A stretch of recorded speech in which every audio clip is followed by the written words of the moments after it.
Alright, you must be wondering what I'm doing outside the Fiiber studio. Well, I'm at the G-Star event, which is in Korea. If you're unfamiliar, G-Star is Korea's biggest gaming event. You can think of it as a Comic-Con for games, and here a lot of developers and publishers, they come together and they showcase their next games. Now the sad part is most of the games that are showcased here won't be coming to India, but that's what I'm here because one of the studios which you are familiar with, Krafton, again the maker of PUBG franchisee, they are launching their two new games for the Indian market and the global market. The first one is called Callisto Protocol, which is for PCs, and the second one is Defense Derby, which is again for mobile. But before we get to that, let's get some coffee.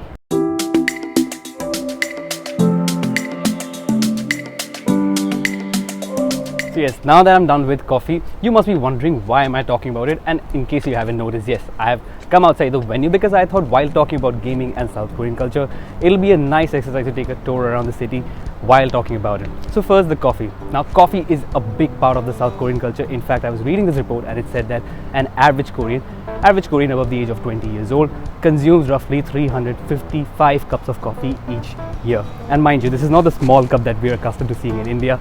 These are large cups that they drink every year, and that is a fascinating number. But what is also fascinating is the gaming in South Korea. It is huge. In fact, South Korea has the fourth largest gaming market after US, China and Japan. And it is also because of good internet connectivity. People here have more purchasing power, so the gears that they purchase, gaming is very much possible. And in that, Krafton is one of the biggest gaming companies in South Korea. Well, you know them for their PUBG franchisee, but the company is slowly expanding their portfolio and they're launching two games.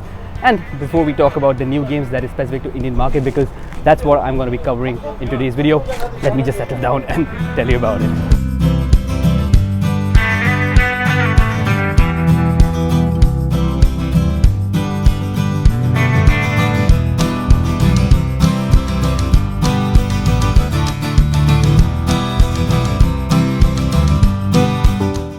It is pretty cool outside. Now that I'm inside, I'll get to talk about the two games that Krafton is launching. First, let's start with Defense Derby. Now, it's a mobile-specific game. It is developed by Krafton's subsidiary called Rising Wings. Now, the game is specific to mobile, as I mentioned, and it is basically a strategy-focused game. What happens in it is that you compete against 4 players in the player versus player mode, which is also the most important mode of the game. In this, you create a deck, and how do you create a deck? You bid for it against the other 3 players. Whoever gets the better deck has a likely chance of winning. Now, the ultimatum is that you have to defend your castle in the game, and whoever wins at the end is whoever is remaining at the end is the winner. Now, I spoke to Rising Wings and the company said that the game is designed in a way that it doesn't make you feel dumb.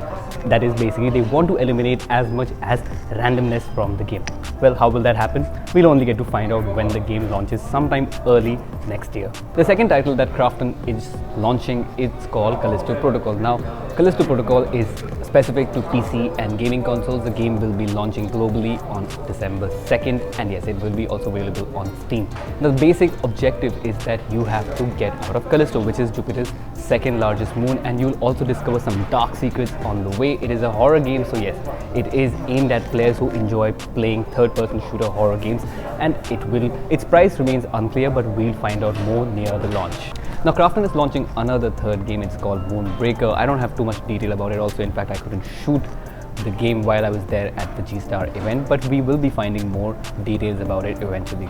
Now that I have covered which two games Krafton is launching this year and early next year, but the question remains that why is Krafton now launching these two games, especially in India, where a market where some of its games have had some kind of trouble with the government. It still has the new state mobile available to play on the smartphone, and PUBG can be played on PC. But yes, the new games, what is Krafton's idea about it, I will be covering after this drink.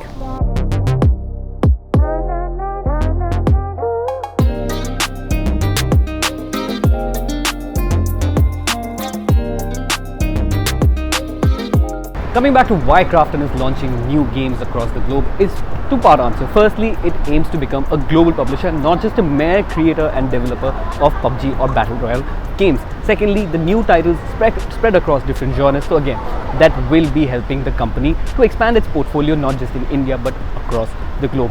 But I also asked the company, what if it runs into trouble with the Indian authority, again because some of its games are not available in India, and what Krafton assured me is that they are working with the authority to bring those games back. At the same time, it also hopes for clarity from the government, because see, India is an upcoming gaming market. It is still trying to figure out the rules and regulations around it, and once that is clarified, we will be seeing more from the company in the near future. On the other hand, when it comes to investment, Krafton is planning to make more investments into the country. Right now, it has investments in Indian firms such as Kuku FM and Nordwane, and it will also hope to organize more esports events.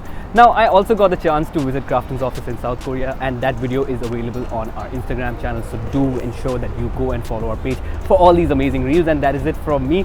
You tell me in the comments, how do you like this video? Let me know if you want to see more vlogs from us. This is Abhik. I'll be seeing you very soon.